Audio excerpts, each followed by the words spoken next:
Turpinot pērn aizsākto tradīciju, arī šogad kustības Lielā talka organizatori un apdrošināšanas sabiedrība Balta pasniedz ceļojošo balvu Zelta grābeklis 5 čaklākajiem talku rīkotājiem katrā Latvijas reģionā.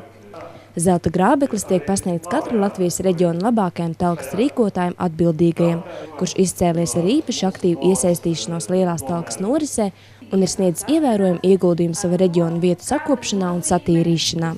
Balvas piešķiršanas procesā žūrija iepazinās ar vairāk nekā 1300 pieteiktām talkas vietām.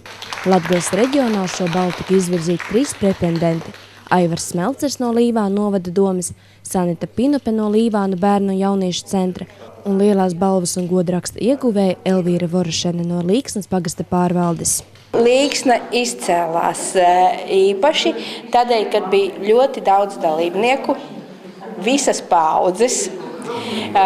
Arī daudz un dažādi darbiņi bija, ja? Ceļmalas uzkopšana, parks, un pēc tam, protams, kopīgi tas noskaņojums, ka labi padarīts darbs, kopīgi atzīmēts ar zupas katlu. Tas viss gāja tā, masveidība, kvalitāte un liels padarītais darbs un liels rezultāts. Tāds, ko arī visi redzēs. Pavisam Līksnas pagastā talko 62 cilvēki un tika savākti 724 maisi. Sapulcināt talkas dalībniekus nebija sarežģīti, jo ar katru gadu iedzīvotāji kļūst arvien pretīm nākošāki. Visaktīvākie bija jaunieši un ģimenes, lai gan talkā labprāt piedalījās dažādu vecuma cilvēki. Šogad līksnieši sakārtoja teritoriju 24 km garumā un labi iekārtoja vietējo futbola laukumu. Objekti sāk atkārtoties, jo tas, ka mēs sakopjam, tas nenozīmē, ka pēc gada tur atkal nebūs ko kopt. Varbūt tiešām pēc tiem savāktajiem maisiem varētu domāt, ka Līksne ir visnesakoptākais pagasts, bet, diemžēl, mums ir tas geogrāfiskais stāvoklis, teiksim tāds, un šīs stāvvietas, kur apstājas tālbraucēji, tiešām tur vajadzētu padomāt, nolikt kaut ko, lai viņiem ir, kur nomest, izmest tos atkritumus, jo tiešām tur citādāk nevar viņi.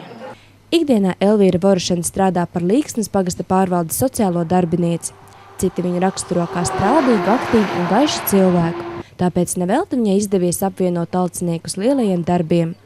Kā atzīst balvas ieguvēji, bez citu palīdzības tas nebūtu izdevies, tāpēc ir liela pateicība parādā palīgiem. Protams, apvienībai Saules taka, kas vienmēr rūpējas par siltu zupu un uzkodām, kad mēs esam nostrādājušies. Protams, pagasta pārvaldē, kas nodrošināja transportu, mūs aizvest līdz talkošanas vietām un atpakaļ. Protams, visiem iedzīvotājiem, kas piedalījās. Paldies!